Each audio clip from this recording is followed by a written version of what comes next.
네, 더 이슈입니다. 오늘의 주제부터 체크하겠습니다. 네, 국제유가 18년 내 최저치까지 떨어졌습니다. 그 증시 영향과 전략에 대해서 오늘 자세히 짚어봅니다. 일단 간밤 뉴욕 상하거래소에서 5월 인도분 서부 텍사스산 원유가 전거래일보다 6% 빠졌는데요. 20달러 9센트에 거래 마쳤습니다. 장중 보시다시피 19달러까지 내려앉기도 했습니다. 18년 내 최저치까지 떨어진 구간인데요. 코로나19로 인해서 수요가 줄어들고 유가 전쟁에 대한 우려 때문입니다. 코로나19 사태로 국제적으로 사회적 거리두기를 실천하고 있는데 이로 인해서 이동이 줄어들다 보니까 유가 수요가 전체적으로 붕괴할 거라는 우려가 커지고 있습니다. 여기에 더불어 유가 전쟁도 현실화되죠. 사우디는 오펙 플러스와의 감산 합의가 지금 3월 31일로 기한이 끝나게 되는데 4월부터 1,000만 배럴, 5월부터는 사상 최대 원유 수출에 나서겠다고 전쟁을 선언했습니다. 이에 대해서 러시아 푸틴 대통령과 트럼프 대통령이 간밤에 전화 통화를 했다고 하는데 유가 방어가 쉽지는 않아 보입니다. 네, 10달러 시대 정말 초읽기에 들어갔는데 과연 그 영향력과 전략은 어떻게 세워야 될지 오늘 자세히 들어봅니다. 먼저 전화 연결되어 있는데요. 에너지경제연구원 조철근 연구위원 연결되어 있습니다. 안녕하세요. 예, 안녕하세요. 네, 유가가 바닥을 모르고 밀려 내려갑니다. 간밤에 또 추가적인 하락이 나왔는데요. 이런 추세적인 하락의 핵심적인 이유는 뭐라고 보고 계신가요? 예, 이미 말씀하셨듯이 최근에 국제유가 하락은 수요와 공급 두 가지 측면에서 요인이 있습니다. 첫 번째는 코로나19 확산에 따른 경기 침체로 인해 석유 수요가 감소한 이유 때문이고요. 그리고 사우디가 원유 생산량을 전격 확대하겠다고 발표함에 따라서 앞으로 과잉 공급이 예상이 되어서 유가가 하락하게 되었습니다. 수요 측을 다시 보면 자세히 보면 각국이 이제 코로나19 방역 조치로 여행 제한, 산업체 조업 축소 등의 조치를 실행하고 있고요. 그에 따라서 휘발유, 항공유, 경유 등 거의 전 석유 제품 수요가 급격히 감소하고 있습니다. 그래서 전망 기관들은 금년 연평균 석유 수요가 보통 연도별로는 증가를 하고 있었는데 작년보다도 석유 수요가 감소할 것으로 그렇게 예상을 하고 있습니다. 공급 측 이야기로는 이제 3월 초에 사우디가 석유 수요 하락에 대응해서 유가 지탱을 위해서 러시아에게 원유 생산 추가 감산을 제안했지만 원유 생산량 축소를 달가워하지 않았던 러시아가 반대함으로 인해서 합의가 결렬되었고요. 그 후에 사우디가 4월부터 원유 생산을 증산하고 판매 가격도 인하하겠다고 맞불을 놓으면서 가격 전쟁에 돌입하게 되었습니다. 악재가 계속해서 좀 나오고 있는 구간에서 과연 저점이 잡힐까 이런 생각이 듭니다. 20달러도 지금 불안해 보이는데요. 저점은 어느 정도에서 형성이 될지 향후 전망은 그럼 어느 정도까지 보고 계신가요? 국제유가 향후 추이는 이제 코로나19 확산이 언제쯤 진정이 돼서 석유 수요가 회복될 것인지 그것이 첫 번째 관건이고요. 그리고 4월부터 사우디나 UAE 등이 원유 생산량을 늘리겠다고 했는데 실제로 공언한 만큼 늘릴 것인지 그것이 그리고 그 증산한 정도를 얼마나 유지할 것인지가 이제 두 번째 관건이 되겠습니다. 사우디랑 UAE가 공급량을 늘림에 따라서 향후 그 수요를 초과한 공급량이 계속 시장에 누적이 되고 그것이 재고로 남게 될 것인데요. 그 때문에 나중에 코로나19가 어느 정도 진정이 되고 석유 수요가 회복이 된다 하더라도 그 누적된 재고 때문에 당분간은 유가가 저유가를 유지할 것으로 그렇게 예상하고 있고요. 현재 상황으로는 금년 남은 기간 동안에는 한 20불대에서 30불대 초반으로 예상이 되고 있습니다.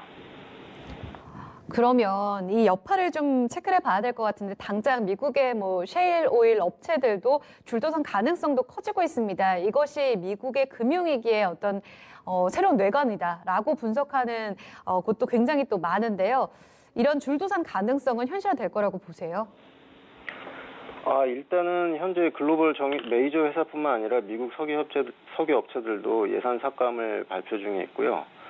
19불까지 WTI 가격이 내려갔고 지금 20불대 초반인데요. 만약에 10불대 WTI 유가가 지속될 경우에는 특히 셰일 업체들을 중심으로 줄도산이 현실화될 수가 있습니다. 유명한 이제 민간 석유 컨설팅 업체 중에 IHS라는 곳이 있는데 만약에 10불대 유가가 지속되면은 미국의 셰일 원유 생산이 절반 수준으로 내려갈 것이다. 그래서 물량으로 치면 400만 BD 가량 되는데요. 하지만 이렇게 낮은 저유가가 계속 지속될 것인지에 대한 의문이 있습니다. 왜냐하면은 사우디나 러시아도 장기간 저유가가 지속이 되면은 자국의 경제 위기, 재정이 위기가 다가올 수 있고요. 또 미국의 입장에서도 자국의 셰일 업체의 이해를 위해서 사우디 그리고 러시아 등의 석유 시장 균형을 위해서 노력해달라고 지금 촉구 중에 있습니다. 그리고 지난주에는 미국이 사우디에 이제 특사를 파견해서 그런 내용들을 이제 논의하기로 그렇게 결정을 했습니다. 그래서 향후에 이제 미국을 포함한 산유국들 간의 석유 시장 균형 회복을 위한 모종의 이제 논의가 계속될 것이고요. 어떤 식으로든 합의가 될 가능성이 있기 때문에 그 부분을 주목하고 있어야 되는데 핵심은 그런 합의가 언제쯤 일어날 것이냐.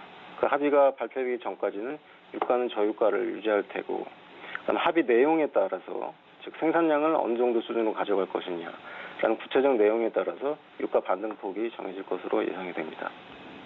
네, 상당 기간 그러면 이 유가 정말 10달러 혹은 20달러 이 저점의 분위기는 계속 유지가 될 거라는 말씀이시잖아요.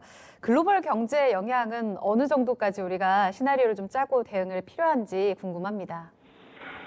일단은 현재 저유가는 그리고 저유가와 이제 글로벌 경제 위기는 유가 자체 변화가 경제 위기를 일으켰다기보다는 그 반대 방향입니다. 그래서 현재 코로나 사태에서는 국제유가 역시 글로벌 경제 하락에 따른 이제 종속 변수로 보셔야 될 것 같고요. 코로나 사태가 진정되고 석유 수요가 회복되고 경제 활동이 정상화되면은 유가는 자연스럽게 이제 올라가게 될 것입니다.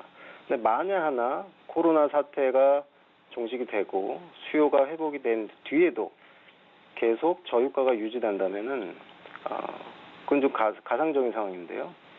그것은 이제 유가 같은 경우에는 모든 산업체의 이제 비용으로서 인식이 되기 때문에 비용 인하 요인으로 경제에는 이제 부분적 긍정적 영향이 있겠지만 앞서 말씀드린 대로 산유국들의 경제 사정상 여건상 저유가가 오랫동안 유지될 수는 없을 거라고 그렇게 판단하고 있습니다. 알겠습니다. 어느 정도 패권에 있어서도 회복 여부를 좀 보고 계시고요. 경제 살아날 것으로 또 체크를 봐야겠네요. 네, 유가 이야기 여기까지 나눠보겠습니다. 조철근 연구위원과 함께했습니다. 감사합니다.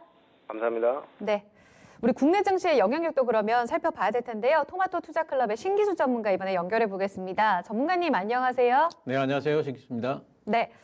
국제 유가, 네, 오늘은 일단 에너지 관련 종목들이 일단 저점에서 반등을 좀 주고 있습니다. 하지만 섹터별로 이 유가 하락과 함께 피해 혹은 수혜를 보는 섹터들이 좀 많이 나눠져 있는데요. 정리 좀 부탁드릴게요. 예, 일단 뭐 피해 업종이라 그러면 이제 제일 뭐 대표적인 쪽이 이제 정유 쪽이 되겠죠. 예, 지금 뭐 정유 쪽 같은 경우에는 수요도 좀 안 좋은데 복합 정제 마진이 지금 마이너스 2달러, 마이너스 때까지 지금 빠져 있는 부분이 있습니다. 예, 그보다 더 큰 것은 이제 유가가 이렇게 빠짐으로 해가지고 지금 미리 쌓아둔 그 재고 부분에서 대규모로 이제 재고 손실이 일어나게 되겠죠. 그래서 이런 부분들이 손실로 이제 잡히기 때문에 1분기가 지금 이제 적자 전환입니다. 이제 S-오일과 SK 이노베이션 모두 적자 전환일 거고요. SK 이노베이션 같은 경우에는 1분기 때 조 단위 지금 적자를 예상을 하고 있는 정도입니다. 근데 이제 이 부분이 만약에 이제 재고 부분이 어느 정도 좀 소진이 되고 난 이후에는 오히려 이제 새로 가져오는 그 원유 같은 경우에는 싸게 들어올 수가 있기 때문에 원가 절감 효과 부분 이런 부분도 있을 겁니다. 그래서 그런 부분들이 지금 미리 선반영이 되면서 바닥은 잡지 않았느냐 하는 이제 이런 심리로 지금 이제 좀 반등도 좀 나오고 있는 것 같고요. 그 다음에 이제 얘기할 수 있는 부분이 조선 쪽이죠. 조선 쪽은 아무래도 이제 유가 빠지면은 해양 플랜트 쪽이 산업이 좀 안 좋기 때문에 뭐 특히 삼성중공업 같은 경우에는 이제 직접적으로 좀 타격을 좀 입을 걸로 지금 예상을 좀 하고 있는데요. 실제로 지금 그러면은 해양 쪽에서 뭐 안 좋은 일들이 일어나고 있느냐 그림을 좀 준비를 해봤습니다. 지금 해양 쪽에서 업스트림 쪽에서 민간과 국영 이제 석유산업 쪽에서 이제 컷펙스 감축들이 실제로 일어나고 있거든요. 그래서 이제 그런 부분에 대한 것들 이제 표로 좀 정리를 해봤는데요. 뭐 이제 클락슨 같은 경우에 이제 큰 회사죠. 근데 해양 프로젝트 사업이 지금 승인 지연되고 있고 또 취소까지도 지금 생각을 좀 하고 있고 바이두 같은 경우에는 지금 입찰 중단이 돼 있습니다. 쭉 내려오다 보면은 뭐 이제 사우디 아람코 맨 아래에 있는 쪽에 보시게 되면요. 그 상업 입찰을 3월에서 5월로 연기됐는데 이런 부분들 이제 이렇게 계속해가지고 이제 큰 업체들이 연기되고 뭐 취소되고 있는 부분이 있고요. 그 밑에도 보시면 이제 브라질 쪽에 페트로브라스 회사 같은 경우에 뭐 컵엑스 삭감하고 생산 감축하고 호주 쪽도 삭감하고 뭐 이런 쪽들을 전부 다 보시면은 해양 쪽이 실제로 좀 안 좋아지고 있구나 하는 부분들을 우리가 좀 알 수가 있겠습니다. 조선 쪽엔 좀 안 좋고요. 그다음에 이제 한국가스공사처럼 이렇게 가스 사업을 하는 회사 같은 경우에는 지금 이제 그 에너지 쪽에도 지금 투자를 해놓고 있기 때문에 EMP 쪽 사업 쪽에서 판가가 지금 하락을 합니다. 안 좋을 텐데 단지 이제 겨울에 석탄 발전을 좀 줄이고 LNG 발전 늘림으로 인해 가지고 1분기 때 선방을 좀 한 부분은 있습니다. 그래서 그 부분이 좀 다행이다 이 정도로 봐야 되겠고요. 건설 쪽도 이렇게 좀 안 좋게 되면은 EPC 쪽에 이제 신규 수주가 분명히 하향합니다. 수주 하락과 관련해 가지고 그림이 좀 준비가 되어 있는데요. 그동안 우리나라 EPC 업체들이 2016년도에 완전히 바닥을 찍고 그 이후로 잘 못 살아나다가 이제 좀 살아나는 그런 구간이었거든요. 원래 올해 22.8% 정도 성장할 걸 예상을 했는데 10.5%까지 또 하향 조정되는 부분, 성장의 국면에서 이런 일이 터져가지고 조금 좀 안타까운 부분이 좀 있어서 건설 쪽에서도 특히 EPC 분야는 올해도 기대를 좀 많이 할 수가 없을 것 같습니다. 이런 쪽이 피해주가 되겠고요. 수혜주 같은 경우에는 이제 뭐 한국전력이 대표적으로 얘기가 되고 있죠. 한국전력 쪽에는 이제 유가가 1% 하락을 하게 되면은 영업이익 같은 경우에 약 740억 원 정도가 지금 개선이 됩니다. 그래서 올해 이제 유가 하락 폭을 이제 따져봤을 적에 올해 1조 원 이상 영업이익이 좀 개선될 걸로 생각을 지금 하고 있고 특히 3분기 때 이런 부분들이 많이 반영될 걸로 예상들을 하고 있어서 한국전력은 아마 좀 반등이 조금 더 나오지 않을까 생각을 하고 있습니다. 그리고 화학 쪽에도 이제 뭔가 원료 부분에 있어가지고 그 수혜를 좀 받겠죠. 롯데케미칼 같은 경우에는 예전에 유가가 좀 낮을 적에 영업이익 개선 효과가 분명히 있었는데요. 2015년도에는 15% 정도, 또 2016년도에는 유가 때문에만 19% 정도의 영업이익 개선 효과가 있었던 경험을 본다면은 화학 쪽에도 이익 개선 효과가 있을 걸로 보고 있고 LG화학 같은 경우에도 1분기 때 배터리 쪽은 오히려 좀 안 좋습니다. 그런데 이제 화학 부분에서 원가 절감 효과가 지금 생기고 있는 부분들이 있습니다. 또 이제 유가 하면 좀 대표적인 쪽이 이제 항공이죠. 유가가 원가 부분에 차지하는 비율이 상당히 좀 큰데요. 유가 수혜가 좀 있긴 하지만은 항공 쪽에는 그 수요 감소가 지금 너무 심하기 때문에 상쇄할 정도까지는 안 되고요. 어쨌든 유가 부분에서 빠져 있기 때문에 좀 다행이다. 좀 이 정도까지는 생각을 할 수가 있겠습니다. 네, 수혜주와 피해주들의 움직임들을 먼저 좀 영향별로 체크를 해봤습니다. 유가 하락이 이런 섹터를 제외하고요. 사실상 뭐 앞서서 우리 미국 에너지 기업들의 영향력도 살펴봤는데 우리 역시 에너지 기업들에 대한 신용 우려도 커지고 있잖아요. 전체적으로 국내 증시에 미칠 여파는 어떻게 보세요? 예, 일단 뭐 미국 에너지 기업들 지금 뭐 신용 리스크 그런 얘기들이 좀 나오고 있는데 제 생각에는 유가 뭐 이렇게 저유가 크게 오래 갈지는 못하고요. 정책 지원도 지금 하고 있기 때문에 이런 부분들은 충분히 좀 완화시킬 수 있다 이렇게 보고 있고요. 디플레이션 우려도 경기 부양책들 많이 나오고 있기 때문에 방어 가능하다 보고 있습니다.